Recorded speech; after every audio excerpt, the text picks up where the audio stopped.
नमस्कार सुखराम जी, आपसे कोई बात करनी है, बताइए। हाँ जी, एक बोलिएगा। आपने कोई एक 5 रुपए का दावा शिक्षा विभाग के खिलाफ है, कोई सिविल कोर्ट में लगाया है क्या? और किस वजह से लगाया है? क्या मामला है? पूरी उनकी जानकारी बताइए सर। अच्छा, पत्रकार जी, बात ऐसी थी कि मैं 1975 में ओसिया में 11वीं में पढ़ता था। तब वहाँ के हमारे जो शिक्षक थे, उन्होंने कहा कि एक भारत सरकार की संचय की योजना लागू हुई है, उसमें है बच्चों को बचत की प्रेरणा के लिए 5-5 रुपए जमा करने खाता खोला जाएगा पोस्ट ऑफिस में। तब मैंने 5 रुपए वहाँ 1975 में जमा कराए थे। और करा के 10वीं करके बाद मैं 11वीं करने के बाद मैं कॉलेज छोड़ करके है वो चला गया आगे जोधपुर के लिए कॉलेज एजुकेशन के लिए, फिर नौकरी में चला गया। जब 2018 में वापस आया तो देखा तो वो पुरानी पासबुक मेरे पास पड़ी थी। और मैंने सोचा भाई 1975 में 5 रुपए की बहुत वैल्यू रखती थी और हम एक महीने का अपना खर्चा चलाते थे 5 रुपए से। तो मैंने वो पासबुक देखी तो उसमें 5 रुपए मेरे बैलेंस बोल रहे थे। तो मैंने मार साहब को एक दो पत्र लिखा, प्रिंसिपल ओसिया को, सीनियर सेकेंडरी स्कूल के प्रिंसिपल को। उन्होंने मुझे कोई जवाब नहीं दिया। फिर मैंने आरटीआई लगाई, उन्होंने कोई जवाब नहीं दिया। फिर आरटीआई में मैंने अपील सूचना आयोग जयपुर को की। तब जाकर के उन्होंने कहा कि भाई मिल नहीं रहा, हमारे पास रिकॉर्ड है, वो क्या करें, हमारे मामला ये है वो रियो करके। वहाँ कोई एक चौधरी साहब थे प्रिंसिपल, उन्होंने कहा हमारी गलती हो गई, जो भी आपका बनता है हम वैसे दे देंगे। यूँ करके वो चौधरी साहब तो रिटायर्ड हो गए। फिर वहाँ मेरी अपील कर रखी थी तो अपील से मुझे नोटिस आ गया। तो फिर मैंने इन कहा भी आप मेरा पेमेंट दो। फिर भी उन्होंने मुझे पेमेंट नहीं दिया। और फिर अपील मैंने परिवार लगाया तो परिवार में वहाँ से इनको डायरेक्शन आया कि आप भाई पैसे दीजिए। फिर भी नहीं दिया। इन्होंने पोस्ट ऑफिस में लेटर घुमाते रहा कि आपका खाता पोस्ट ऑफिस में, लेकिन पोस्ट ऑफिस में खाता ही नहीं था।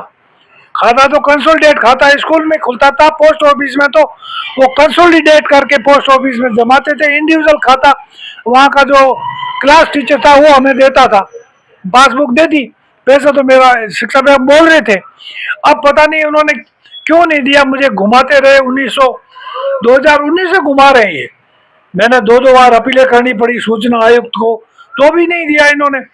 फिर जाकर मैंने एटीसीपी का नोटिस दिया कि आपके खिलाफ क्यों नहीं वसूली का दावा दायर कर दिया जाए। तब इन्होंने प्रिंसिपल ने खड़ाक से एक मुझे लेके दे दिया कि आप आ जाइए कभी भी, हमारे पास आपके पैसे पड़े हैं। स्वीकार कर लिया। फिर कुछ दिन बाद उन्होंने, मैं पैसे लेने गया तो उन्होंने आनाकानी करके मुझे वहां से निकाल दिया कि प्रिंसिपल साहब यहाँ नहीं है। फिर मैं दोबारा एक एप्लीकेशन लेके गया तो एप्लीकेशन उन्होंने ली नहीं, प्रिंसिपल था नहीं, और बाबू और जो कार्यवाहक जो लेक्चर थे उन्होंने ली नहीं। ये प्रिंसिपल मार्क करने लेते हैं। फिर तीसरी बार मैं गया तो प्रिंसिपल ने कहा नहीं नहीं, हमारे पास आपके कोई पैसे नहीं, जाओ यहाँ से। फिर मजबूरन मुझे 5 रुपए की वसूली के लिए अपर सिविल न्यायाधीश ओसिया में है वसूली का दावा दायर करना पड़ा शिक्षा विभाग के पास। गुरुजी का क्यों मन दिख गया, गुरुजियों ने मुझे इतना प्रताड़ित किया कि गुरु शिष्य के रिश्ते में दरार क्या पड़ गई, छलनी छलनी कर दिया। अब शिक्षक, अब बच्चे और शिष्य कैसे विश्वास करेंगे। ये तो ठीक है, मैं सक्षम आदमी था, खुद वकील था, इसलिए दावा लगा दिया। छोटे मोटे को ये मास्टर लोग दावे देवे क्या, गुरुजी तो गुरुजी निकले, माँ गुरु निकल गए। ऐसे तो गुरु घंटाल भी।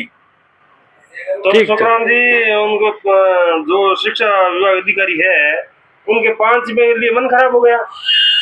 निश्चित रूप से वो उनके पास रिकॉर्ड में नहीं मिले तो वो पैसे उन्होंने पता नहीं किस काम लिया। वो कह रहे रिकॉर्ड नहीं मिल रहा है, क्यों नहीं रिकॉर्ड मिलता है, जब पैसे संचय के भारत सरकार में जमा कराने थे उन्होंने क्यों उठाए, या तो जमा नहीं कराए, और जमा करता तो पोस्ट ऑफिस में तो 100 साल बाद ही मिल जाता है ऐसा। अब आप बताइए कि गुरु शिष्य के रिश्ते पे कितना दरार पड़ता है, ये क्या मैसेज जाएगा शिक्षा विभाग में गुरु और शिष्यों के लिए। हमेशा हमेशा के लिए एक तरह से ये संदेश चला गया कि हम कैसे विश्वास करें गुरुजनों के प्रति। और अब गुरुजी है वो कोर्ट के चक्कर निकाल रहे हैं, पिघल गए हैं और कह रहे हैं साहब आप समझौता कर लो, हम आपके पैसे देने को तैयार है। अब पहाड़ ऊँट ऊँट जब पहाड़ के नीचे आता है तो कराने लगता है, नहीं तो सीधे मुंह से बात भी नहीं करते थे और जवाब ऐसे फोन पे करारा देते थे जैसे कोई है वो डिक्टेटर ताना सा देते हैं। हे भगवान, क्यों इन्होंने एक 5 रुपए के लिए एक नेक इंसान को चक्कर निकालते रहे निकलवाए और बैठ के ढंग से बात भी नहीं की भी। ये इतना सीनियर ऑफिसर्स है, एक गवर्नमेंट ऑफ इंडिया में जॉइंट सेक्रेटरी रैंक का अधिकारी रहा है और इनके साथ हम ऐसा व्यवहार क्यों करें? इनकी कोई न कोई टीस है तब तो आ रहे हैं। यह सिर्फ इसलिए 5 रुपए की बात नहीं है, बात इसलिए है कि विश्वास की, गुरु शिष्य के प्रति है बहुत बड़ा विश्वास होता है। गुरु को भगवान मानता है, गुरु है एक व्यक्ति को इंसान बनाता है, एक नेक बनाता है, भारत के क्या नव निर्माण में युवाओं को तैयार करते हैं, ये भारत की भविष्य तैयार करते हैं। हे भगवान, इतना क्यों इन्होंने है मुझे चक्कर निकाले, दुखी किया और आखिर मुझे कोर्ट का शरण लेनी पड़ी और कोर्ट का नोटिस जाते ही गुरुजी पिघल गए, फ़ोन करने लगे, साहब आपने क्या नोटिस भेजा है, हमें तो वैसे तैयार थे, ये थे वो थे। अब देखो क्या होता है फैसला। धन्यवाद। अगर वीडियो पसंद आया हो तो लाइक, कमेंट, शेयर और चैनल को सब्सक्राइब जरूर करें। अगर वीडियो पसंद आया हो तो लाइक, कमेंट, शेयर और चैनल को सब्सक्राइब जरूर करें।